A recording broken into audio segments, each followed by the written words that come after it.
Hi there, my name is Tony Pankuch. I'm an archives assistant at the Cummings Center for the History of Psychology. Today, I'd like to talk to you about driving. We all would like to think that we're pretty good drivers, but the truth is, most of us do a lot of multitasking while we drive. We adjust the radio and the air conditioning, we chat with our passengers, and we eat food, and yet somehow, most of the time, we manage to get safely from point A to point B.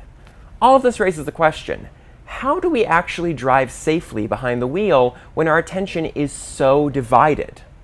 Psychologist John Senders was fascinated by this question, and in the 1960s he set out to study it using a rather ingenious contraption, a Vision Occlusion Helmet. Now this looks similar to a standard helmet, but with one big difference, an opaque visor that can drop down and obscure the wearer's vision. This visor is affixed to an air cylinder on the back of the helmet that has to be activated in order to raise the visor. So it sits in this lowered position until it is remotely activated, raises up, and sits up for a few seconds before dropping back down. John Senders affixed this helmet to actual drivers on an actual highway. He wanted to see how often they needed to look at the road in order to drive successfully, based on their speed and the complexity of the highway.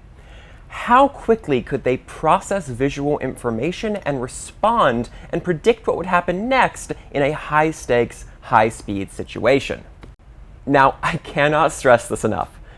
Participants in this study and John Senders himself actually wore this helmet on a real highway, Interstate 495 in Massachusetts.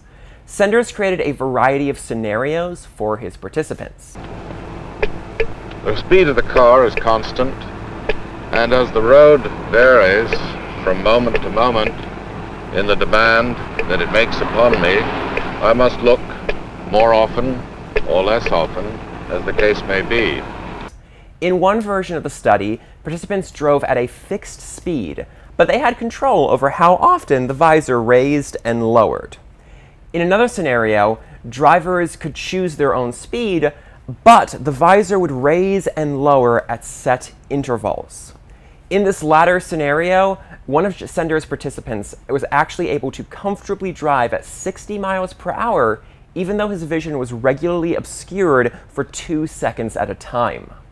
Senders' research with the Vision Occlusion Helmet showed us that we are able to predict what will happen in a high-stakes scenario, even when temporarily blinded. Our brains can predict and fill in information in order to inform our responses in these scenarios.